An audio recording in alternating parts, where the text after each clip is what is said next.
Hi, fourth grade. I'm reading chapter 5 of Number the Stars. Here we go. Who is the dark-haired one?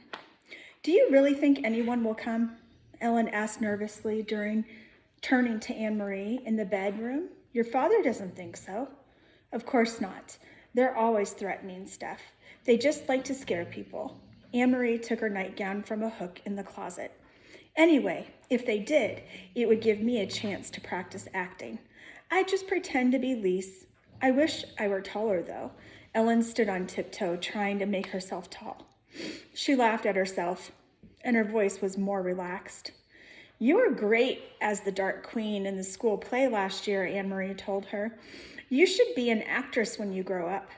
My father wants me to be a teacher. He wants everyone to be a teacher like him, but maybe I could convince him that I should go to acting school. Ellen stood on tiptoe again and made an imperious gesture with her arm. I am the Dark Queen, she intoned dramatically. I have come to command the night. You should try saying, I am Lise Johansson, Anne-Marie said, grinning. If you told the Nazis that you were the Dark Queen, they'd haul you off to a mental institution. Ellen dropped her actress pose and sat down with her legs curled under her on the bed. They won't really come here, do you think? She asked again. Anne-Marie shook her head. Not in a million years. She picked up her hairbrush. The girls found themselves whispering as they got ready for bed. There was no need really to whisper. They were, after all, supposed to be normal sisters, and Papa had said they could giggle and talk. The bedroom door was closed. But the night did seem, however, different from a normal night, and so they whispered. Have your sister die, Anne-Marie? Ellen asked suddenly. I remembered when it happened, and I remembered the funeral. It was the only time I have ever been in a Lutheran church, but I never knew just what happened. I don't know exactly, Anne-Marie confessed. She and Peter were out somewhere together, and then there was a telephone call that there had been an accident. Mama and Papa rushed to the hospital. Remember, your mother came and stayed with me and Kirsty? Kirsty was already asleep, and she had slept right through everything. She was so little then. But I stayed up, and I was with your mother in the living room when my parents came home in the middle of the night, and they told me Lise had died. I remember it was raining, Ellen said sadly. It was still raining the next morning when Mama told me. Mama was crying, and the rain made it seem as if the whole world was crying. Anne-Marie finished brushing her long hair and handed her hairbrush to her best friend. Ellen undid her braids, lifted her dark hair away from the thin gold chain she wore around her neck, the chain that held the Star of David, and began to brush her thick curls. I think it was partly because of the rain. They said that she was hit by a car. I suppose the streets were slippery and it was getting dark and maybe the driver just couldn't see, Anne-Marie went on, remembering. Papa looked so angry. He made one hand into a fist, and he kept pounding it into the other hand. I remember the noise of it, slam, slam, slam. Together they got into the wide bed and pulled up the covers. Anne-Marie blew out the candles and drew the dark curtains aside so that the open window near the bed let in some air. See that blue trunk in the corner, she said, pointing through the darkness. Lots of Lisa's things are in there, even her wedding dress. Mama and Papa have never looked at those things, not since the day they packed them away. Ellen sighed. She would have looked so beautiful in her wedding dress. It's really sad. She would have looked so beautiful in her wedding dress. She had such a pretty smile. I used to pretend that she was my sister, too. She would have liked that, Anne-Marie told her. She loved you. That's the worst thing in the world, Ellen whispered, to be dead so young. I wouldn't want the Germans to take my family away, to make us live someplace else. But still, it wouldn't be as bad as being dead. Anne-Marie leaned over and hugged her. They won't take you away, she said. Not your parents either. Papa promised that they were safe, and he always keeps his promises, and you are quite safe here with us. For a while, they continued to murmur in the dark, but the murmurs were interrupted by yawns, and then Ellen's voice stopped. She turned over, and in a minute, her breathing was quiet and slow. Anne-Marie stared at the window where the sky was outlined, and a tree branch moved slightly in the breeze. Everything seemed very familiar, very comforting. Dangers were no more than odd imaginings, like ghost stories that children make up to frighten one another, things that couldn't possibly happen. Anne-Marie felt completely safe in her own home, with her parents in the next room and her best friend asleep beside her. She yawned contentedly and closed her eyes. It was hours later, but still dark, when she was awakened abruptly by the pounding on the apartment door. Anne-Marie eased the bedroom door open quietly, only a crack, and peeked out behind her. Ellen was sitting up, her eyes wide. She could see Mama and Papa in their night clothes moving about.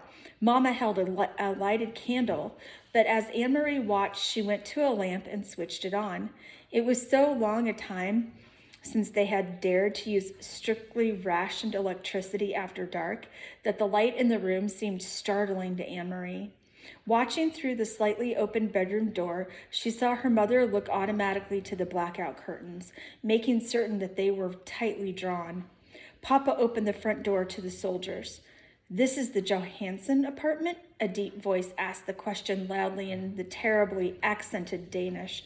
"Our name is on the door, and I see you have a flashlight," Papa answered.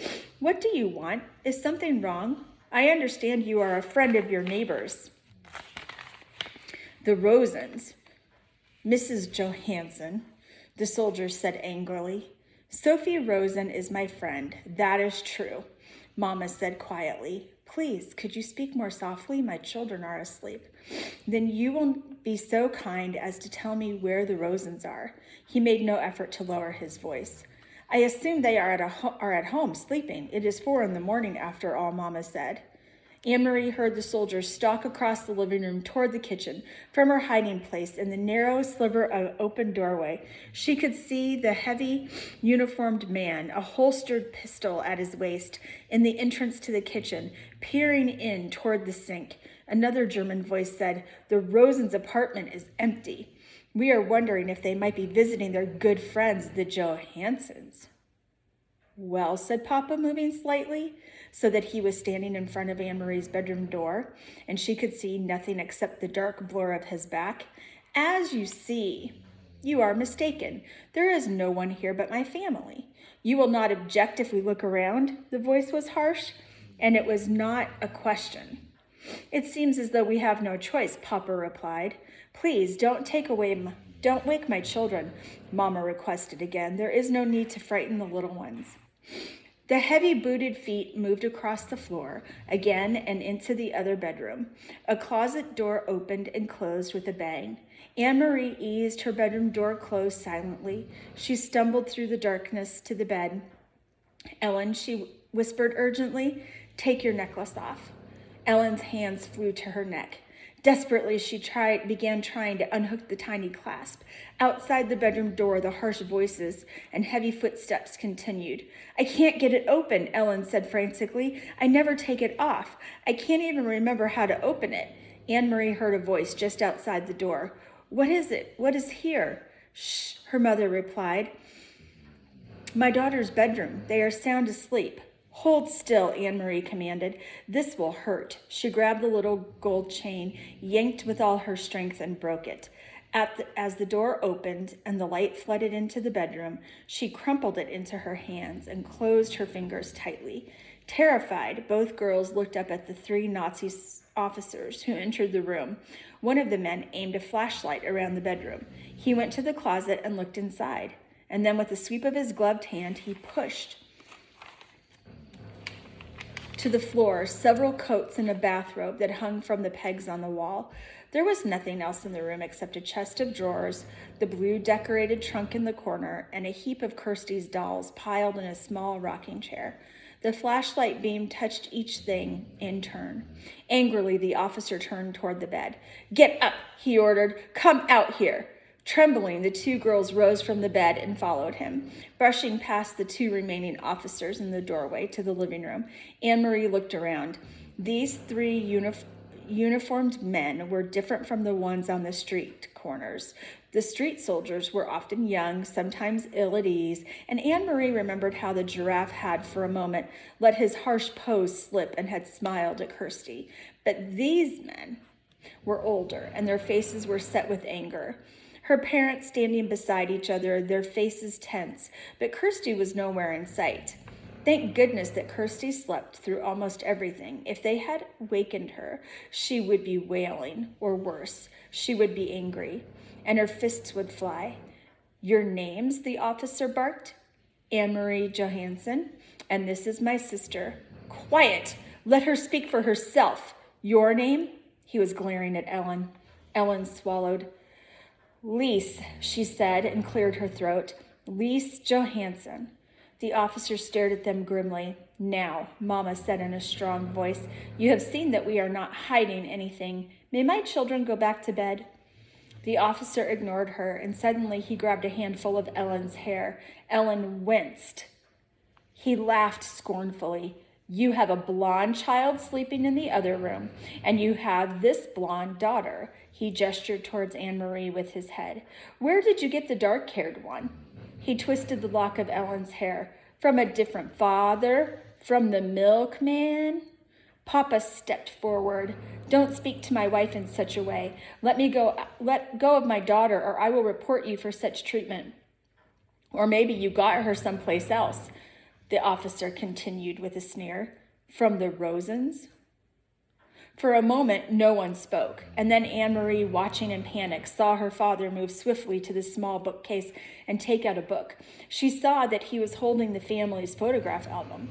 Very quickly, he searched through its pages and found what he was looking for, and tore out 3 pictures from 3 separate pages. He handed them to the German officer, who released Ellen's hair.